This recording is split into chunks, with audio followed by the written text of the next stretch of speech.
یا آج کے تاریخ میں بھی لوگ دامادوں سے پیار کرتے ہیں.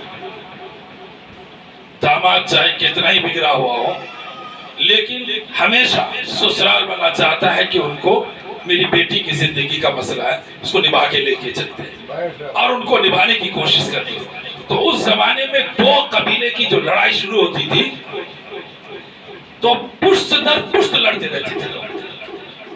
اب ابو سفیان کی لڑائی رسول اللہ کے ساتھ اور ابو سفیان کی دشمنی اسلام لانے سے پہلے، حضور کے مرید ہونے سے پہلے، حضور کے معتقد ہونے سے پہلے، حضور کے چاہنے والا ہونے سے پہلے کس قدر دشمن تھے کہ جنگ بدر میں جتنا خرچ تھا ابو سفیان نے اپنے اوپر لے لیا کہ میں خرچ کروں گا، تم لوگ خالی لڑو تاکہ محمد کا نام دنیا سے مٹا دیا جائے. محمد کا نام یا محبت کا نام دنیا سے مٹا دیا جائے. پورا خرچ اٹھایا. اب جنگ احد میں بھی پورا خرچ اٹھایا. اب غور کرو کہ کتنا کٹھین دشمنی ہوگی حضور سے. اللہ کے محبوب نے حضرت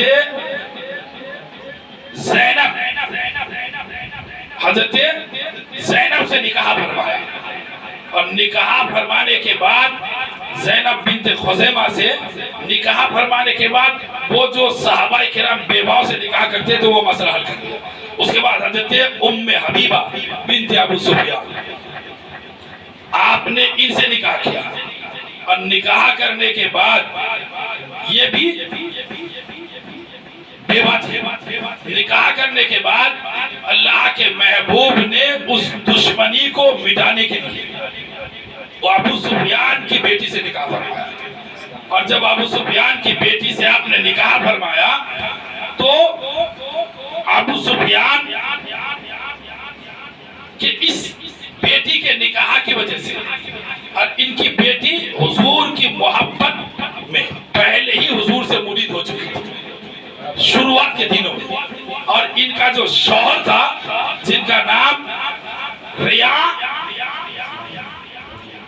تھا وہ حضور سے وہ بھی مرید ہو چکا تھا اور یہ ملک حبشہ کی طرف اول ہجرت کر کے چلے گئے.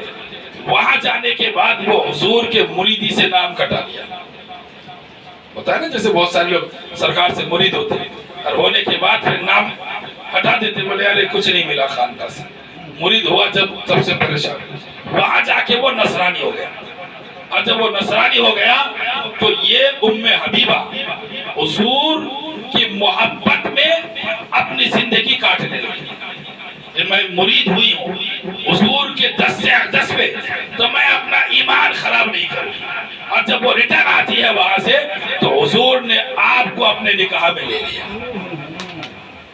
اور جب آپ کو اپنے نکاح میں لیا تو اس سے ام حبیبہ کا حضور پاک صلی اللہ تعالی علیہ وسلم کے ساتھ نکاح کے بعد ابو سفیان کی جو دشمنی تھی وہ نرم پڑ گئی کہ میں اس قدر بڑا دشمن ہوں, اتنی لڑائی لڑتا ہوں, جان لینے کے لیے تیار ہوں, اور اس کے باوجود بھی اس شخص نے میری بیٹی کا نکاح کر کے ان کی زندگی کو نبھانے کا وعدہ فرما دیا.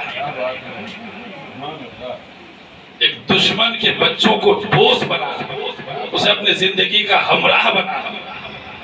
ممکن ہے کہ وہ بچہ دشمنی کر جائے مگر حضور جانتے تھے کہ ام حبیبہ کا ایمان میرے اوپر اتنا مضبوط ہے کہ اگر میں نے ان کو اپنے نکاح میں لے لیا تو ان کے نکاح کی وجہ سے ابو سفیان کی لڑائی کمزور ہو جائے گی.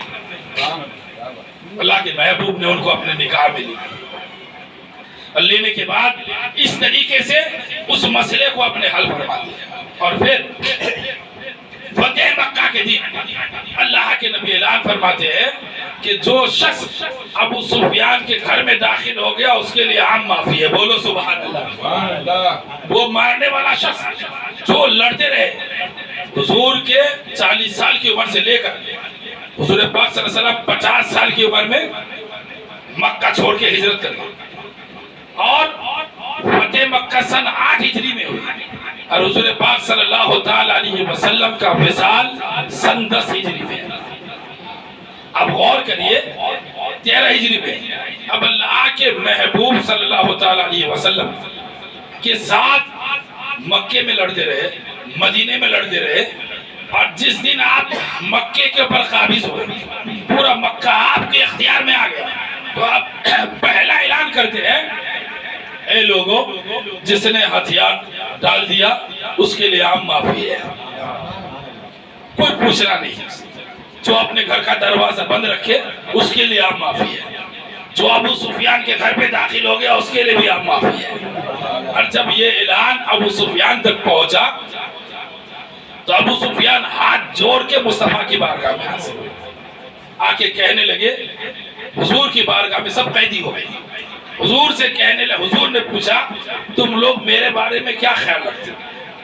کہنے لگا کہ ہم نے تو وہ ظلم کیا ہے اس کی سزا صرف موت ہے، مگر آپ رحمت للعالمین ہے، بولو سبحان اللہ، اب رحمت للعالمین ہے۔ حضور نے کہا جب تمہارا خیال ایسا ہے کہ میں رحمت للعالمین ہوں تو میرے رب نے مجھے رحمت ہی بنا کے بھیجا، جا میں نے تجھے آپ معاف کر دیا، سب کو معاف کر دیا۔ اب غور کریے کہ کتنا کس قدر محبت ہوگی حضور کی۔ اب ابو سفیان حضور کے معتقد ہو گئے، اب ابو سفیان جب معتقد ہو گئے تو آپ کا بیٹا حضرت امیر معاویہ وہ اسلام قبول کر لیے، ایک یزید بن امیر معاویہ اور ایک یزید بن ابو سفیان، تو یزید بن امیر معاویہ یہ تو خبیث نکل گیا، لیکن یزید بن ابو سفیان یہ حضور کے معتقد بن گئے۔ اب اللہ کے محبوب صلی اللہ تعالیٰ علیہ وسلم نے ایک نکاح حضرت جوریہ رضی اللہ تعالیٰ عنہا سے کیا، یہ 6 نمبر حضرت جوریہ رضی اللہ تعالیٰ، یہ قبیلہ بنی مستلق کے سردار کی بیٹی تھی، اور جانتے ان کا گھر مکہ اور مدینے کے بیچ میں تھا۔